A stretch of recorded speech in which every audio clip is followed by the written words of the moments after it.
Deixar isso aqui bem claro, né? Porque tem muita gente que não entende algumas coisas. Quando você critica algumas coisas, eles já acreditam que você está criticando tudo.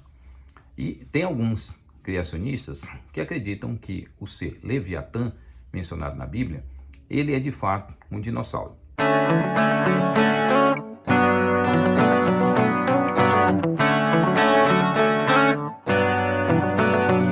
Que a graça e a paz do nosso Senhor e Salvador Jesus seja sobre todos nós. Seja muito bem-vindo ao canal Apologia com P. E hoje nós vamos tentar aqui discutir um assunto bem interessante que tem relação com um ser que aparece na Bíblia, o Leviatã, e que tem sido interpretado por muitos criacionistas, assim como eu, que sou criacionista, tá? Não sou evoteísta, sou criacionista. Acredito que Deus criou as coisinhas todas prontas e não acredito em hipótese alguma na ideia da evolução. Deixar isso aqui bem claro, né? Porque tem muita gente que não entende algumas coisas. Quando você critica algumas coisas, eles já acreditam que você está criticando tudo. E tem alguns criacionistas que acreditam que o ser Leviatã, mencionado na Bíblia, ele é de fato um dinossauro, né? E que esse ser, ele só pode ser entendido no texto bíblico à luz das pesquisas científicas e daquilo que nós temos dentro dos estudos da paleontologia, né? Estudo que trabalha com fósseis, com os dinossauros e com essas pesquisas relacionadas a esses seres. E aí nós temos algumas coisas interessantes. A palavra dinossauro é uma palavra do século XIX, né? Ali por volta de 1841, se não me engano, com Richard Owen, né? E o Richard Owen, ele, para tentar descrever alguns fósseis, né, ele chamou alguns fósseis grandes de dinossauros, ou seja, lagarto terrível, tá certo? Então, na cabeça dele, os dinossauros eram lagartos e a partir dessa descrição, ele cunhou esse termo dinossauros. Então, termo do século XIX, mas a ideia de que no texto bíblico trata de monstros marinhos, assim, tudo, ela é bem anterior, não é? Ela é uma ideia bem anterior ao século XIX. Então, não foi uma ideia criada a partir de traduções ou pensamentos do século XIX. E aí nós temos, dentro da Bíblia, um texto muito interessante que se encontra aqui em Apocalipse 21:1, tá? Apocalipse 21 diz assim: Vi novo céu e nova terra, pois o primeiro céu e a primeira terra passaram, e o mar já não existe. Esse texto nos chama a atenção de algumas coisas muito interessantes. No novo céu e na nova terra, o mar não existe, né? E a ideia do mar já não existir é exatamente porque todos os povos semitas, assim como os povos egípcios, os povos de Ugarit, né? Ugarit é aquela região, foi o grupo, né? O grupo que mais compartilhou cognatos da sua língua com a língua dos semitas, ou seja, línguas, palavras que possuem ali a mesma derivação linguística. Então, a partir da década de 20 do século passado, século 20, nós começamos a pesquisar naquela região e fomos encontrando textos, inscrições que se assemelhavam em muito aos escritos dos textos bíblicos, para tentar explicar algumas palavras que até então tínhamos dúvida, tínhamos traduzido, mas ainda tínhamos dúvidas sobre elas. E encontramos vários termos, inclusive encontramos paralelos, ou seja, um cognato dessa mesma ideia numa religião que era cultuada em Ugarit, que era um culto, havia ali um culto a Baal, um deus muito conhecido dos leitores da Bíblia, né? O pessoal que lê a Bíblia conhece as histórias de Baal. Então, esse deus foi um deus muito cultuado naquela região. E, por ser cultuado naquela região, se conhecia a expressão do caos original, né? Lembre-se, falei num vídeo já aqui sobre isso, a ideia do caos original. Todos esses povos viam o mar como algo terrível, tenebroso, maléfico. E todos eles tinham nas suas histórias, suas narrativas de criação, a ideia de que o caos tinha que ser dominado por uma divindade superior.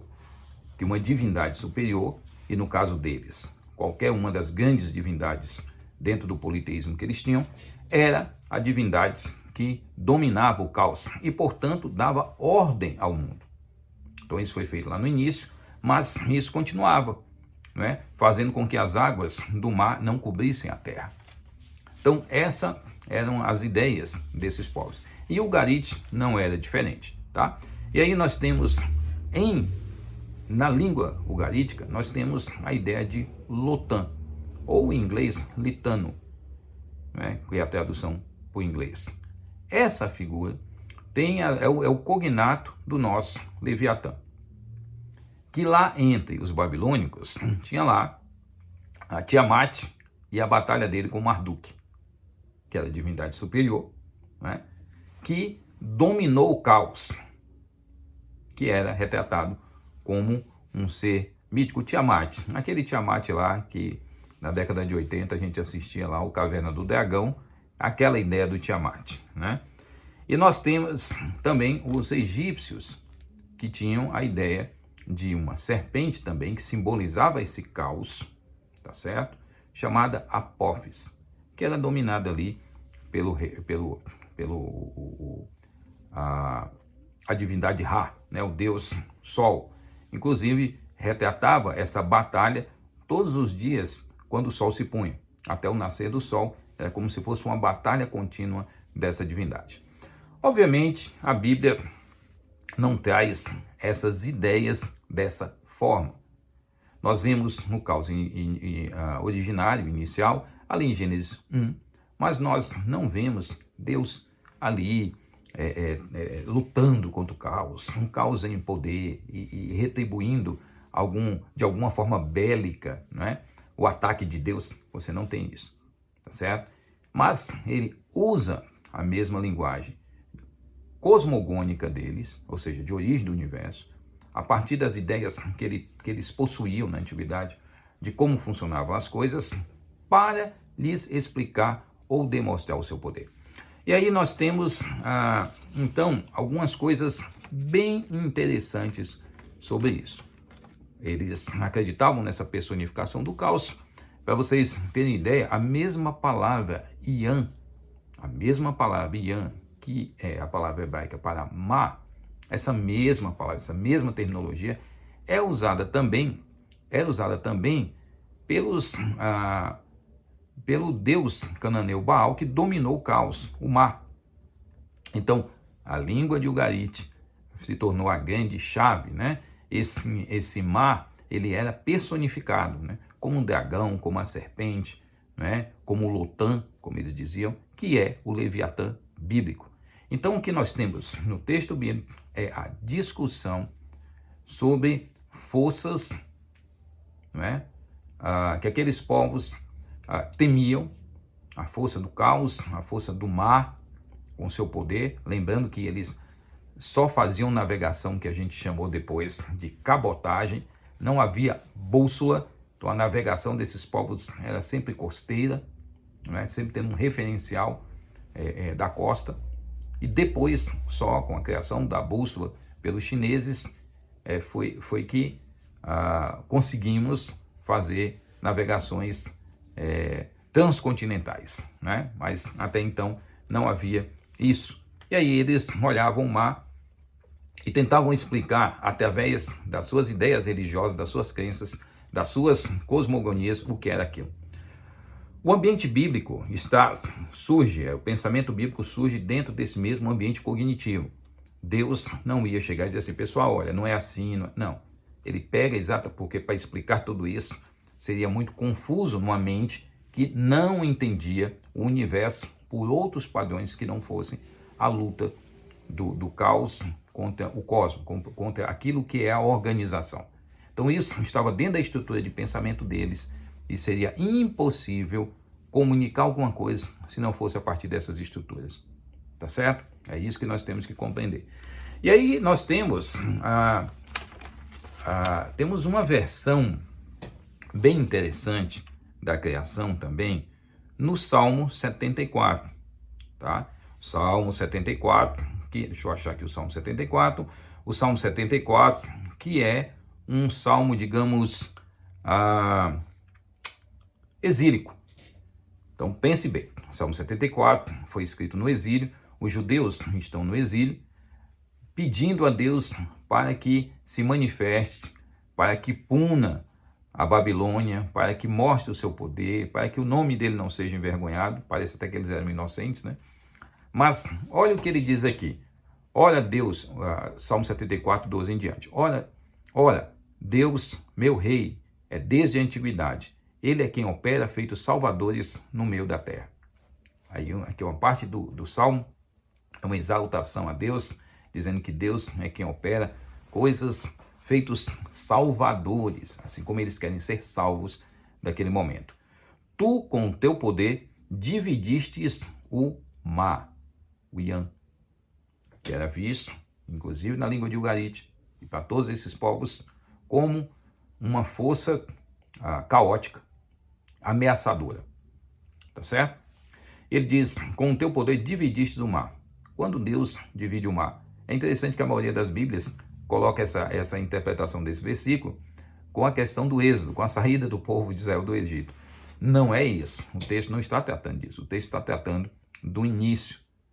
Ele está explicando Gênesis 1 de uma outra forma que não está ali no texto com esses detalhes.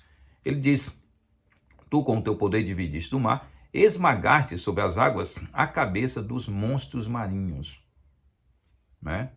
Cabeça dos monstros marinhos. Tu espedaçastes a cabeça, nessa versão, não é? Tu espedaçaste a cabeça do Leviatã e o deste por alimentos às alimárias do deserto. Olha que coisa curiosa. A mesma ideia que aqueles povos tinham de dominação do caos, de organização do caos, e que essa organização viria através de uma divindade superior, nós encontramos nesse texto dos hebreus no cativeiro, falando da Babilônia, que tinha a ideia também de personificação do caos na ideia de Tiamat, que foi vencido por Marduk, despedaçado, e aí com as partes dele se construiu a terra, se construiu também o céu.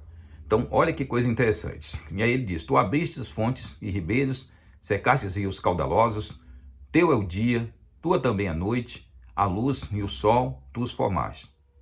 Fixaste os confins da terra, verão e inverno, tu os fizestes. Ou seja, o Salmo 74 é um poema do Gênesis 1, deixando bem claro, demonstrando ali, dentro da mesma linguagem da Babilônia e dentro da mesma linguagem que os hebreus entendiam, não é? Sobre a dominação do caos, dizendo que Deus é quem domina o caos, quem o destrói, quem prende, quem tem poder sobre o Leviatã. Esmagastes e despedaçastes as cabeças, né? Esse texto é interessante também, porque mostra exatamente que o Leviatã não era uma fera de várias cabeças. Lembram? Mencionar de novo aqui o Tiamat, lá do Caverna do Dragão? É daquele jeito. Várias cabeças. Essa é a representação do Tiamat como sendo de várias cabeças. Em Isaías 27:1, também tem um texto que é um texto escatológico que vai mencionar esse ser. Isaías 27:1 vai dizer o seguinte: naquele dia o Senhor castigará com a sua dura espada grande e forte,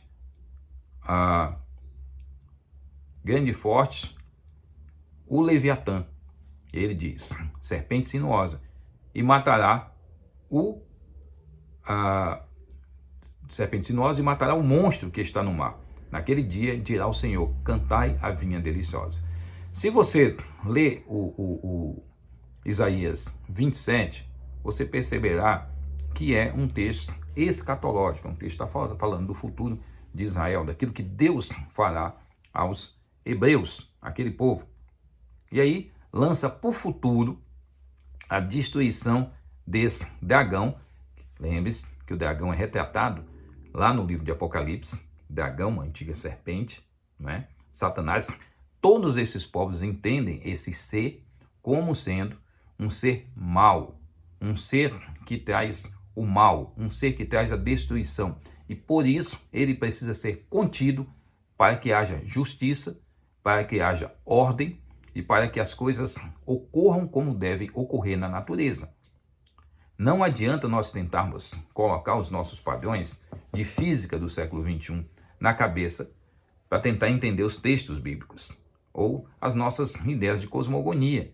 Vocês têm que lembrar que até a década de 20 nós acreditávamos, começou a romper com isso, até a década de 20 também, nós acreditávamos que havia ali um universo estacionário. Muitas pessoas falavam isso, muitos cientistas falavam isso. O próprio Einstein acreditava nisso. Criticou, né, o Georges Lamaitre, o padre que desenvolveu lá a questão do Big Bang, e ele criticava dizendo que o Lamaitre, por exemplo, era bom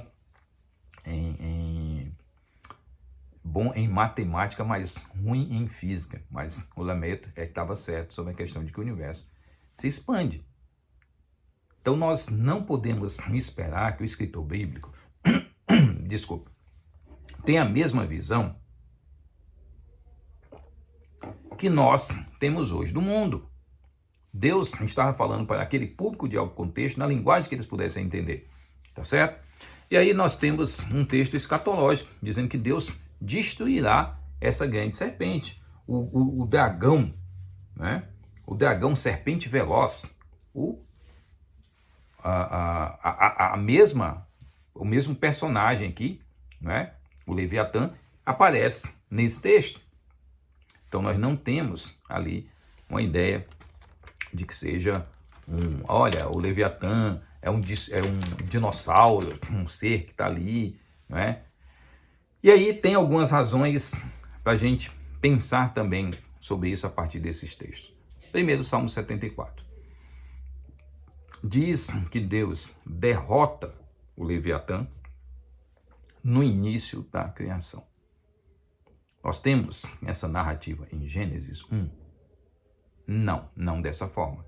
Mas nós temos na narrativa de Gênesis 1, Deus mostrando ali a ordem, organizando o caos. Afinal de contas, no princípio criou Deus os céus e a terra. A terra, porém, era sem forma e vazia. E aí Deus organiza esse caos. E por isso que nós entendemos que o Salmo 74, ele está falando de uma forma poética, só que agora retratando o caos, como os outros povos da época entendiam, como uma serpente, como um monstro marinho que tem que ser eliminado e destruído pela divindade superior. Então, Salmo 74, essa é uma das razões pelas quais eu não acredito que o Leviatã seja um dinossauro, por exemplo, porque no Salmo 74 já mostra esse ser sendo derrotado no início da criação. Deus o derrota no início da criação. E quem foi derrotado no início da criação? O caos. Porque o caos deixou de ser caos para ser ordem, né? Para ser ordem. Nós temos em Isaías 27:1, como já vimos, diz que o Leviatã será destruído no final escatológico. Aí nós temos um outro problema para o pessoal que acredita que dinossauros estão ali no texto bíblico. Por quê? Porque aí nós teríamos que mostrar que esses dinossauros estão vivos e vão ser destruídos somente no final escatológico, no final de todas as coisas, no fim do mundo. Então, os dinossauros vão ser destruídos. Mas onde estão esses dinossauros hoje? Onde estão esses seres hoje que vão ser destruídos somente no final do mundo, somente no período escatológico, no período do fim? Né? Dizer que eram os dinossauros do passado, mas o Leviatã é colocado em Isaías 27:1 como um ser que existe no futuro relacionado ao fim. Também há aquela questão que eu já mencionei anteriormente, no Salmo 74:14, o Leviatã é demonstrado com múltiplas cabeças. Qual dinossauro que nós conhecemos Qual ser que nós conhecemos possuidor de múltiplas cabeças? Qual ser nós conhecemos dentro dos estudos das pesquisas de paleontologia, né? Que nós podemos dizer, olha, esses seres aqui são o Leviatã da Bíblia. Qual dinossauro? Qual ser? Qual demonstração nós temos de um ser de várias cabeças, de múltiplas cabeças? Segundo as narrativas da Babilônia, 7. Qual? Nós não temos. Então, para que o Leviatã fosse um ser, digamos, um dinossauro, um ser real da fauna, né? Da fauna, ele tinha que ser, primeiro, ter sido derrotado por Deus no início da criação. Segundo, ele tinha que permanecer vivo até o fim escatológico. E terceiro, ele tem que ter múltiplas cabeças. E nós não temos, naquilo que conhecemos até o dia de hoje, nos estudos dos dinossauros, né, na pesquisa sobre esses seres, nós não temos, em hipótese alguma ali, qualquer evidência de um ser de múltiplas cabeças. Também nós vamos ver em Jó 41, né, essas ideias de dominando o animal, né, domina-se o Leviatã, né? Tem uma expressão que aparece, que é bem interessante, que é a expressão de domínio desse ser, né? Tem um texto que diz que Deus folga com ele, né? E folgar com ele é a mesma palavra, né? Lá no Salmo 104, verso 26, né? Diz que Deus brinca com esse ser, né? Esse ser que aparece também no livro de Jó. Diz que ele brinca com esse ser, né? E a palavra brincar ali aparece em Juízes 16, 25, que era zombar, brincar, né? Então é como se Deus, no livro de Jó também tem essa ideia, brincasse com o ser temido por todos aqueles povos, como se ele zombasse daquele ser.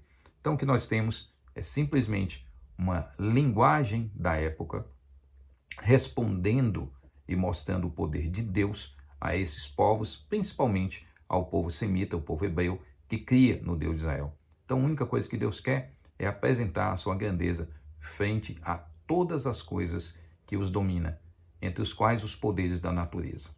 Deus é o grande Deus, o único Deus. E é nele em quem nós, eu e você, assim como os hebreus antigos, deveriam confiar, acreditar e viver por ele. Que Deus nos abençoe, que Deus nos fortaleça. E é importante você fazer estudos relacionados à teologia bíblica, não é? E parar dessa loucura de tentar acreditar na Bíblia, porque a Bíblia tem paralelos com a ciência. Esqueça essa bobagem, não é? Isso é uma muleta. A Bíblia não precisa da ciência. A ciência é uma criação, a ciência moderna é uma criação recente, tá? E a Bíblia não tem nenhuma preocupação em se relacionar com essa criação recente para poder dar respostas que nós queremos ouvir, não é? Na presente época. Que Deus os abençoe em nome de Jesus. Fui.